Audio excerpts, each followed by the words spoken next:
ডাল রান্নাটাও যত্ন নিয়ে করতে হয়। এ আবার কিসের যত্ন? ডাল রান্না করতেও বুঝি যত্ন লাগে? হ্যাঁ, অবশ্যই লাগে। ডাল রান্নাটা যদি যত্ন করে না রান্না করেন তাহলে মজা হবে কি করে? চলুন আজকে শেয়ার করি যত্ন করে একটা ডাল রান্নার ভিডিও। আসসালামু আলাইকুম সবাইকে, কেমন আছেন সবাই? আজকে একদম অনেক মজার একটা ডাল রান্নার রেসিপি আপনাদের সাথে শেয়ার করব।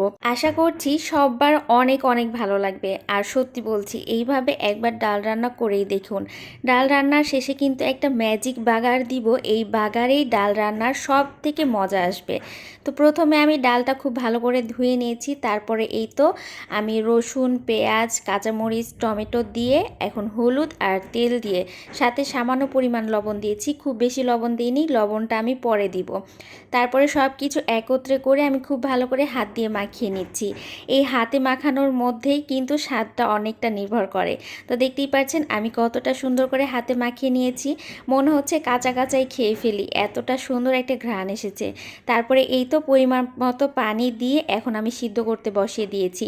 তো দেখতেই পাচ্ছেন প্রায় সেদ্ধ হয়ে গেছে। এ পর্যায়ে আমি ডাল ঘুটনি দিয়ে এখন ডালটা খুব ভালো করে ঘুটে নিব।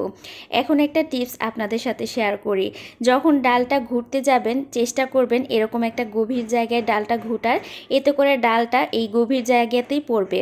আর চুলার উপরে যদি ডালটা ঘুরতে যান তাহলে দেখা যাবে যে চুলার আশেপাশে পড়ে যাবে, সাথে কাজটাও অনেক বেড়ে যাবে।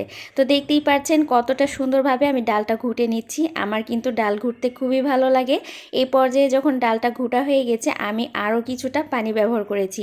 পানিটা অবশ্যই গরম হতে হবে, আমি কিন্তু পানিটা আগেই গরম করে নিয়েছি, তারপরে ডালের সাথে অ্যাড করেছি। না হলে ডালের যে কালারটা ওটা নষ্ট হয়ে যাবে।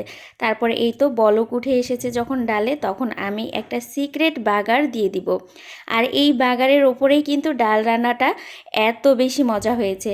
তো প্রথমে দিয়ে নিয়েছি পরিমাণ মতো তেল, তারপরে দিয়ে নিয়েছি 2টা শুকনো মরিচ, এ পর্যায়ে নিয়েছি কুচি করা আদা, অবশ্যই কুচি করে নিতে হবে। তারপরে দিয়ে নিয়েছি রসুন, রসুনটা কিছুটা থেতো করে নিয়েছি। তারপরে পরিমাণ মতো পেঁয়াজ দিয়ে নিয়েছি। আর সব কিছু যখন কিছুটা ভাজা হয়ে গেছে এ পর্যায়ে অ্যাড করলাম পাঁচফোড়ন। খুব বেশি পাঁচফোড়ন দেওয়ার প্রয়োজন নেই, অল্প একটু দিলেই হবে।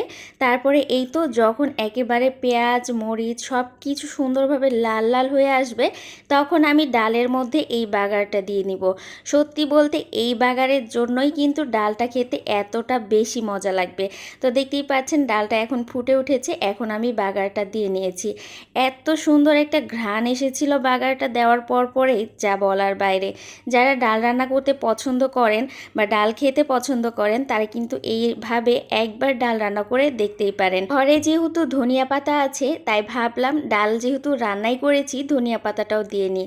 তো আজকের এই ডাল রান্নাটা কার কাছে ভালো লেগেছে অবশ্যই কমেন্ট বক্সে জানাবেন।